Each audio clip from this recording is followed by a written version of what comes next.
Well, we welcome in our friends from Yes. So, I don't know if you realize it, Peter. Yes waited till Lupica before they finished the post-game show so they could get Lupica live. That was important for them. And it makes sense. So when are they running Cashman? They're going to run Cashman at 6 o'clock instead of ENN. Oh, they're dumping ENN for Cashman. Right, but you can hear ENN on 98.7. Anyway, more about Wednesdays with Lupica. Let me tell you something. You know this, Peter. You've known this for years. We sell books on this show. And I think we're going to take a big part of this. So Lupica's latest novel, Hard to Kill, is in the top 20 of all books on Amazon and Barnes & Noble. Number 2 in fiction at barnesandnoble.com. Number 7 new releases on Amazon. It's already a monster hit. And I think a big reason is because of the exposure we gave it last week. Mike, I think you would agree, and congratulations, right? Agree with what? That we help sell books here. Yeah, it's us, basically. Well, wait. Have you been talking about it every day since I was last on? Yes, every day, every segment. Oh, you have? You know what? All I remember is a young, talented, struggling baseball writer at the New York Post, and like a talent scout, I picked him out of the chorus, and I said, "Young man, you've got to go out there and be a star, and look where you are now." And now I'm the Oprah of books on the radio. Isn't Oprah the How Oprah? are you, Michael? I'm great. The book's doing great. Congratulations, my friend. Yeah, we're having a lot of fun. We're like a touring comedy show. We speak in front of 400 or 500 people every night. We were in Cleveland last night. We're in St. Louis tonight. We're in Kansas City. I was talking to Buck Showalter the other day, Michael, and I said it sounds like we're on a baseball road trip. We got the Guardians, and then the Cardinals, and then the Royals. Are you a little surprised, Mike, that the Yankees have done what they've done over the last 6 games? Because I see every game, and I'm shocked that they went 5-1 against the Red Sox and the Phillies after that terrible loss, which was a kick-in-the-teeth loss on Friday. Are you surprised? Michael, I am surprised, but I swear, I think we talked about this last week. If the Mets could turn things around when they were 11 games under 500, then we can't think it's crazy that the Yankees could turn things around when they were 10-23 over that dreadful stretch. And Michael, here's the thing I love about sports, and you see how fragile these games and seasons are. Tyler O'Neill should have caught that ball that Grisham hit to end Saturday night's game. He misjudged. I think he looked at the wall, and he lost the ball because that ball landed. You saw it, Michael. It landed shoulder high against the wall in left field there, okay? If he catches that ball, the Red Sox have beaten them again. They've won another series, but he doesn't. And then the Yankees come out and they beat him on Sunday, and now they've won these last 2 crazy games. But again, I'm going to sound like a broken record. If the Mets could turn it around exactly when they did, after they had gotten thumped by the Dodgers that night, 10-3, they had the players-only meeting, blah, blah, blah, blah, blah, okay? You can't be surprised that the Yankees are now back to being 20 games over 500. And the one thing we've been talking about is, and you can't count on him long-term because he is who he was, is getting Stanton back, to me, LeMahieu, it's like he got hit by lightning today, okay? And Torres is getting hit by lightning, and who knows what Chisholm is going to do going forward. Stanton's really important. The season he was having is really important to the back end of that batting order. I don't know what you think, but that's what I think. Oh, absolutely, and because he was on pace for about 35 home runs, so I agree with you totally. Peter, I know you had something to ask. No, I was just enjoying the same thought because I've been, what's boggled me the last couple of days here, Mike, is that you go out and get Jazz Chisholm, which I'm sure Brian Cashman thought was a nice move, but at no point did he think he was signing Ken Griffey Jr. And all of a sudden now, because of the way the last few days have played out, I feel like the deadline has a different feel, almost by happenstance, that this kid just has been so magical the last few days. Well, here's what I thought of when they made the trade for Chisholm, and there was a trade. To me, Michael will remember this. One of the biggest trades Brian ever made on a team that actually ended up winning the World Series and going to the World Series was David Justice. David Justice transformed the batting order that year, and they went on to win it all. I'm not saying that Chisholm is Justice, and it sounds like he can be a pain in the butt, and I can't tell you how many stories I've read that described him as polarizing. Okay, first of all, how can you be polarizing in Miami? Nobody, even if you're polarizing, nobody notices that you're polarizing. Okay, but he's broken out of the gate fast. But sometimes when things turn, they turn quickly. I mean, Michael, who would have ever thought that the Yankees were going to win a game 6-5 and LeMahieu was going to knock in all 6 runs? Did the trade deadline for the Yankees and the Mets leave you a little bit flat? Did you expect more and want more? Yeah, but I just, Michael, I don't know what the Yankees have to give anymore. They can't fool them with prospects anymore. They just can't. And the Mets, you knew that Stearns was going to respect what his team has done, but I never expected the Mets to make a big blockbuster deal. There were very few blockbuster deals. I mean, you look around baseball. I mean, Tanner Scott, the Padres are intriguing to me right now because they've got this series now against the Dodgers. Tanner Scott's going to help them a lot. They're not screwing around here. And they hung around, and now they're playing good. But, Jack Flaherty, that doesn't light the bulb for me. I think everybody did what they could do in a pretty slow market.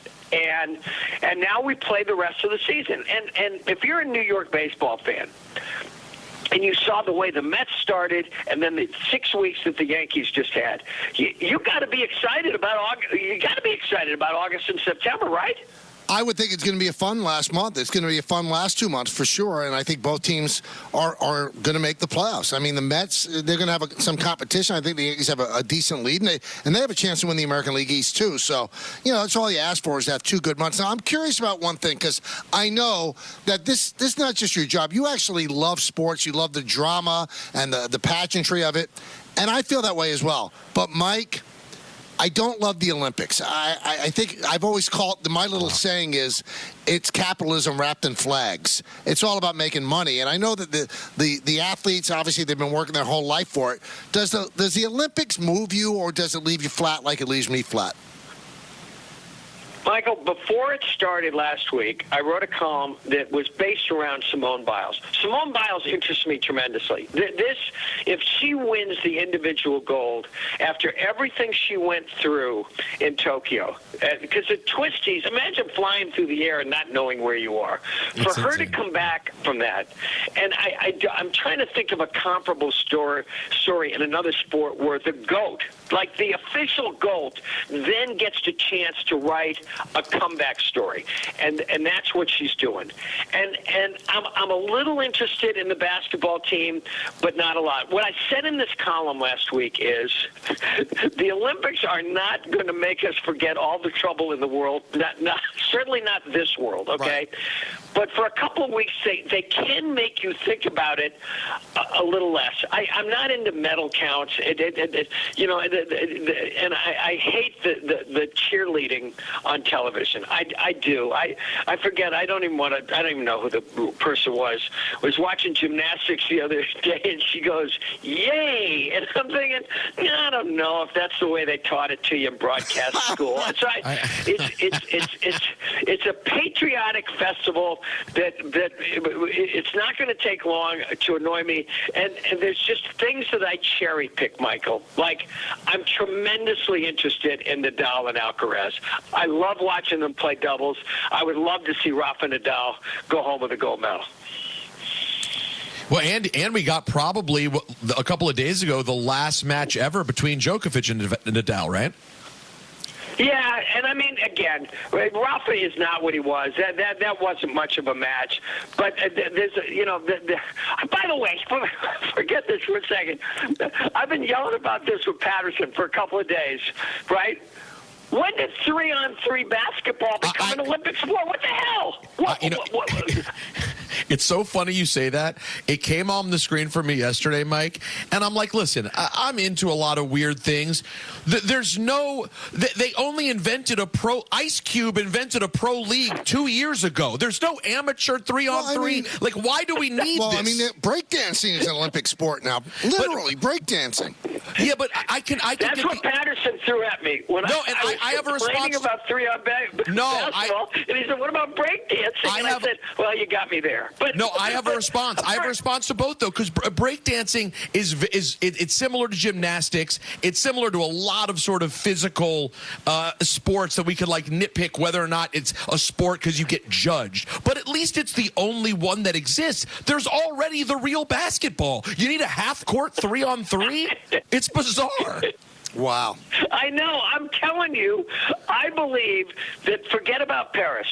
If they're going to let 3-on-3 basketball be an Olympic sport, why don't we just go down to West 4th Street in the playground there and pick a couple of teams and give a gold medal to them at the end of the day? Is James Patterson a big sports fan? Oh, he's a huge sports fan. He is a huge sports fan. He loves college basketball. He loves baseball. We were joking, Michael. He once threw out the first pitch at Yankee Stadium.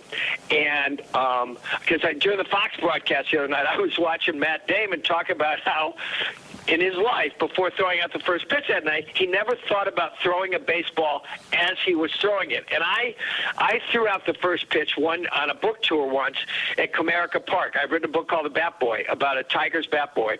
And I'm telling you, it's Michael, have you done it? I've never done it. I'm not big enough.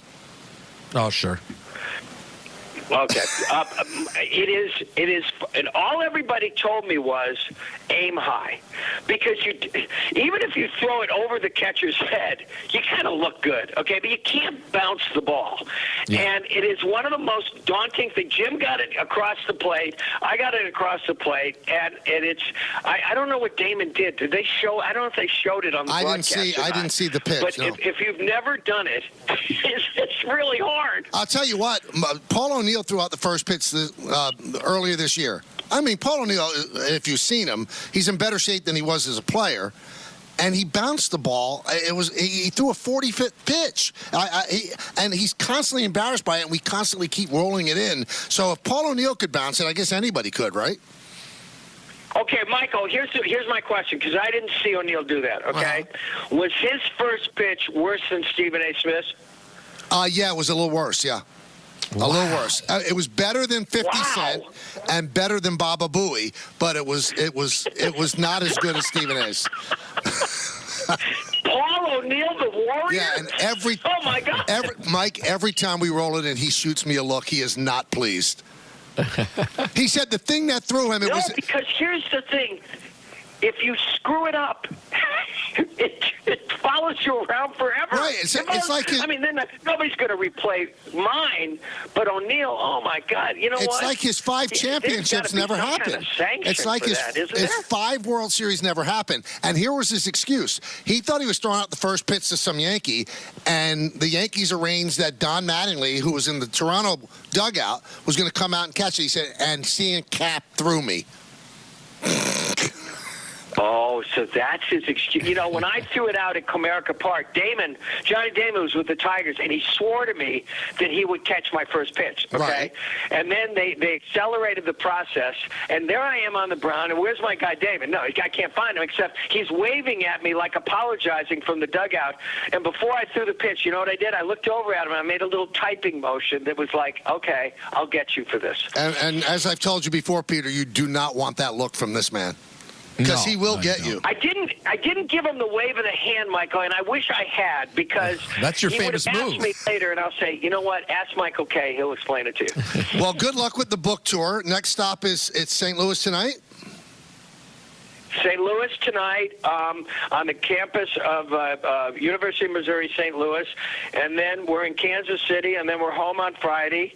And you know, my heartfelt thanks to you and Peter and Don and everybody for jump-starting our book this way. Yeah, we would really like to take credit, so we are going to. Whether we had anything to do with it or not, when it hits number one, we're taking total credit. We have done some good work for books. We really have. That's right.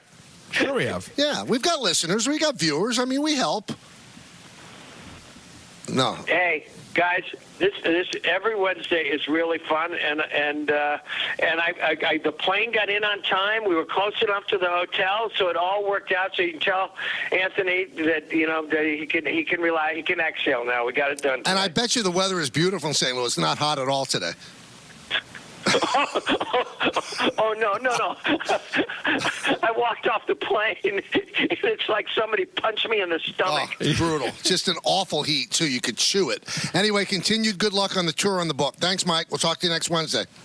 Okay, talk to you next week, guys. Bye-bye. All right, Thanks, the great Mike Lupica. We'll come back, take your phone calls. Mets lose, Yankees win. Yankees have won 5 in a row. Mets take 2 out of 3 from the Twins. They head on the road. The Yankees come home. We'll talk about all of it. Just heard from Brian Cashman. It's Kay Rosenberg and you right here on Yes and 98.7 ESPN.